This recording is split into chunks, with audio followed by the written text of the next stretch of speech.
여러분 안녕하십니까? 11월 13일 금요일 뉴스투데이입니다.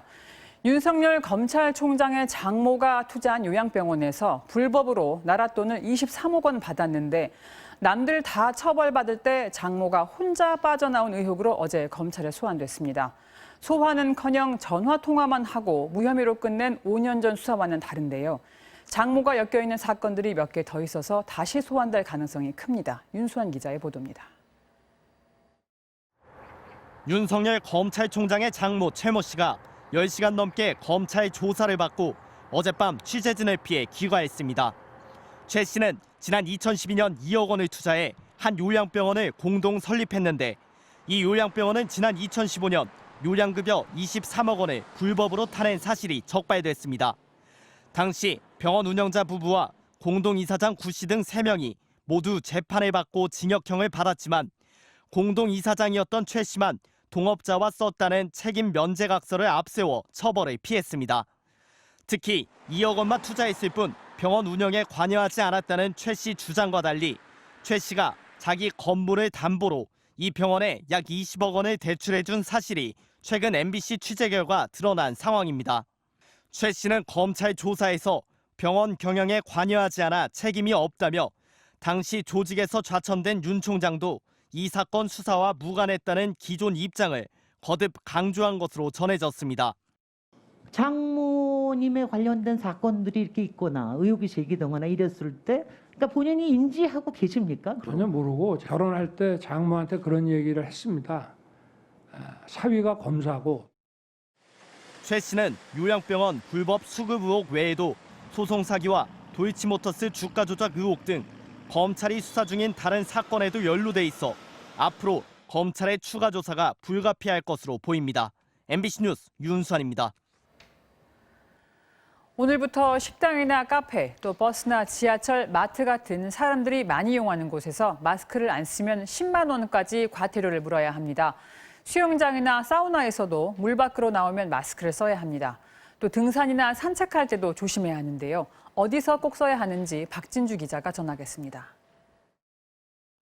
서울 마포구의 한 카페. 음식이 나오기를 기다리는 손님들이 마스크를 내린 채 대화하고 아예 마스크를 벗어놓고 화장을 하기도 합니다. 길거리에서 마스크를 턱 아래까지 내리거나 공원에선 거리두기 없이 다닥다닥 붙어 앉아 이야기를 나누는 시민들이 적지 않습니다. 하지만 오늘부터는 음식점과 카페, 대중교통뿐 아니라 유흥시설과 결혼식장, 영화관, 마트, 미장원, 종교시설, 헬스장 등 23개 시설에서 마스크를 쓰지 않으면 과태료 부과 대상입니다. 음식점에선 먹을 때만 제외하고 주문이나 계산, 음식을 기다리는 동안에도 마스크를 써야 합니다. 수영장이나 사우나에서는 물속이나 탕 안에 있을 때를 제외하고 탈의실 등에서 마스크 착용이 의무화됩니다. 등산이나 산책 같은 실외 활동을 할 때 2m 유지가 안 될 경우, 그리고 500명 이상의 집회 시위 장소에선 반드시 마스크를 써야 합니다. 흡연은 음식물 섭취에 해당돼 마스크 착용에서 예외를 인정받지만 흡연 전후에는 반드시 마스크를 써야 합니다. 마스크 미착용 시 먼저 계도를 하고 그래도 시정되지 않을 경우 최대 10만 원의 과태료가 부과됩니다. 시설 운영자에겐 300만 원 미만의 과태료를 물릴 수 있습니다. 다만 만 14살 미만 청소년이나 스스로 마스크를 쓰기 어려운 장애인 등은 이번 과태료 부과 대상에서 제외됩니다. 시설을 관리하는 업주들 사이에선 혼란스럽다는 반응도 나오고 있습니다. 화장할 때는 또 벗고 이렇게 하시더라고요. 근데 그거를 또 쓰고 하라고 할 수 없잖아요, 화장은. 뭐 공문이 온다던가, 뭐 준수 사항을 보내주는가 이런 거 놓고 그냥. 그러나 방역당국은 국내 코로나19 확진자 수가 계속 증가하는 추세라며 마스크 착용이 유일한 방지책이라고 강조했습니다. 코로나19 신규 확진자는 143명으로 5일 연속 세 자릿수를 기록했습니다. 특히 국내 지역 발생은 128명으로 20일 만에 최고치를 기록했습니다. MBC 뉴스 박진주입니다. 트럼프 미국 대통령이 대선 결과를 인정하지 않으면서 바이든 당선인 측이 정권 인수 작업에 차질을 빚고 있습니다. 무엇보다 바이든 당선인 측이 정보기관 브리핑을 받지 못함에 따라서 안보 공백에 대한 우려가 커지고 있습니다. 워싱턴 연결합니다. 여홍기 특파원, 지금 논란이 되고 있는 게 바이든 당선인 측이 정보기관 브리핑을 받아야 하는데 정보기관이 이걸 거부하고 있다는 거죠? 네, 그렇습니다. 지금까지는 미국 대선에서 당선인으로 확정이 되면 취임 전이라도 현직 대통령과 마찬가지로 정보기관의 1일 브리핑을 받는 게 관례였습니다. 하지만 국가정보국 DNI는 지난 9일 성명을 내고 연방총무청이 아직 당선인 확정 공지를 하지 않았기 때문에 바이든 당선인 측에 1일 브리핑을 제공할 수 없다 이렇게 밝혔습니다. 또 공화당 지도부도 바이든 당선인은 아직 대통령이 아니라면서 정보 브리핑을 받을 필요가 없다는 입장을 밝혔는데요. 케빈 메카시 공화당 하원 원내대표의 말 들어보시죠. He's not president right now. Don't know if he'll be president January 20th, but whoever is, we'll get the information. 바이든 당선인 측이 이렇게 계속 국가기밀 정보에 접근하지 못하면 안보 정책을 준비하는 데 차질이 불가피해 보이는데 공화당 내에서도 바이든 당선인이 정보 브리핑을 받아야 한다. 이런 주장이 나오고 있다고요? 네, 국가 안보 공백을 막기 위해서 바이든 당선인 측에 정보 브리핑을 해야 한다는 목소리가 공화당 내에서도 나왔습니다. 제임스 랭크포드 공화당 상원 의원은 선거 결과에 상관없이 바이든 당선인이 대비할 수 있도록 브리핑을 받도록 해야 한다고 말했습니다. 만약 연방총무청이 13일까지 바이든이 정보 브리핑을 받도록 선거 인증을 하지 않으면 자신이 개입하겠다고 예고했습니다. 그렇다고 해서 랭크포드 의원이 바이든의 승리를 인정하는 건 아니고요. 트럼프 대통령 측이 제기하는 소송과는 별개로 만일의 사태를 대비해서 당선인 측이 준비할 수 있도록 정보를 제공해야 한다는 겁니다. 북한이 바이든 당선인의 주목을 끌기 위해서 취임 전에 군사 도발에 나설 가능성도 있다. 이런 전망도 있다고요?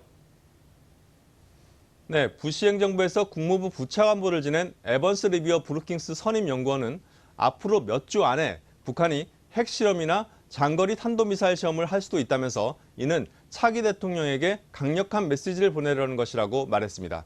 리비어 연구원은 바이든 당선인이 국내 문제를 포함한 다른 현안을 최우선 순위에 올려놓고 싶겠지만 북한은 미국이 자신을 주목하게 만들 방법을 갖고 있다고 말했습니다. 실제로 북한은 오바마 행정부와 트럼프 행정부 집권 초기에 미사일을 발사한 적이 있었죠. 영국 이코노미스트 산하 연구기관의 아시아 분석가인 와카스 아덴왈라도 북한은 종종 다양한 미사일 시험을 수행함으로써 계속 의미 있는 존재로 남기 위한 시도를 한다면서 미사일 도발 가능성을 경고했습니다. 워싱턴에서 전해드렸습니다. 네, 다음 소식입니다.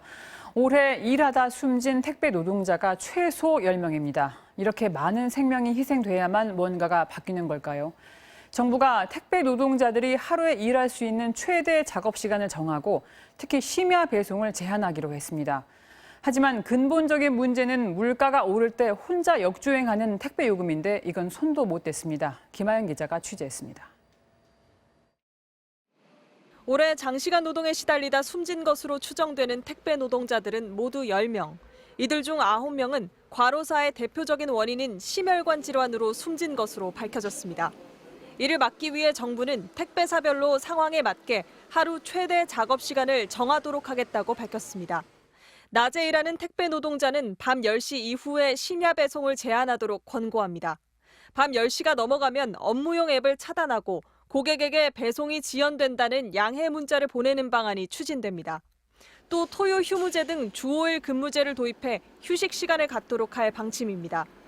과로 원인으로 지목된 배송 전 분류 작업도 표준 계약서를 도입해 명확한 내용을 정할 예정입니다. 택배기사 과로 방지 대책은 택배기사의 보호뿐만 아니라 택배 산업이 한 단계 도약하기 위한 출발점입니다. 또 택배 노동자들이 산재보험에 적극 가입할 수 있도록 했습니다. 산재보험 적용 제외 신청을 하려면 본인이 직접 신청서를 제출해야만 하고 적용 제외 사유도 질병이나 부상, 임신 등의 불가피한 경우로만 제한하도록 하는 법 개정이 추진됩니다. 한 건당 800원인 배송 수수료와 대형 화주에게 리베이트 형식으로 주는 이른바 백마진 같은 택배사와 대리점의 불공정 관행도 개선됩니다. 정부는 택배 노동자 건강진단 실시 의무를 대리점에 부과하는 방안도 검토할 계획입니다. MBC 뉴스 김아영입니다. 수도권 전세난이 가중되다 보니 급기야 임대아파트 견본주택 앞에서 밤을 새우는 긴 줄까지 생겨났습니다. 계약이 불발된 빈집이 나올까 무작정 기다리려고 하는 사람들이었습니다. 이준희 기자입니다. 경기도 화성에 있는 한 민영 임대아파트의 모델하우스 앞. 문을 여는 오전 9시까지 1시간도 넘게 남았는데 10명 넘는 사람들이 두꺼운 옷에 담요까지 두르고 앉아 있습니다. 약 7,000세대 규모인 임대아파트에서 하루 대여섯 개씩 나오는 전셋집을 기다리는 사람들입니다. 손이랑 발이 제일 싫어요. 힘들어요, 진짜. 너무 올랐어, 전세가. 이 임대 아파트에선 빈 전셋집이 나면 선착순으로 신청을 받아 계약합니다. 주변 전셋값보다 30% 이상 싼데도 원래 인기가 많지 않아 10집 중 2집은 비어있던 곳이지만 지난 여름 전세난이 본격화하면서 분위기가 달라졌습니다. 나흘째 줄을 선 사람이 있는가 하면 그럼 처음에 여기 나오신 건 언제세요? 9월에 사실 지금 다 승무원분들이 다 계약을 하셔서 끊으신 거고 자주도 그렇게 30km 떨어진 지역에서 온 사람도 있습니다. 화요일 저녁 8시부터요. 네. 수원 금곡동에 거주 중인데요. 네. 거기서 지금 전세가 없어가지고 갈 데가 없으니까 그냥 울며 겨자 먹기로 여기 와서 기다리는 거예요. 이렇게. 20명 넘게 대기했지만 나온 빈집은 6개뿐. 나머지는 또 기다려야 합니다. 다른 지역 민영 임대 아파트도 상황은 마찬가지. 사전 예약도 받아봤었습니다. 근데 허수가 많아가지고 이를 악용하는 사람들이 많아서 저희들이 어쩔 수 없이 줄서기로 진행을 하고 있습니다. 전셋값은 이번 주에도 올랐습니다. 서울은 72주 연속, 전국은 62주 연속 올랐는데 모두 상승폭이 확대됐습니다. 전셋집을 못 구한 사람들이 서울 밖으로 나와 집을 사면서 비규제 지역인 김포의 아파트값은 2주 만에 4% 가까이 폭등했고 부산을 비롯해 수도권 외 지방 아파트값도 8년 만에 가장 많이 올랐습니다. 심각한 전세난 속에 애써 잡은 매매 시장까지 불안한 움직임을 보이면서 정부의 고민은 깊어가고 있습니다. MBC 뉴스 이준입니다.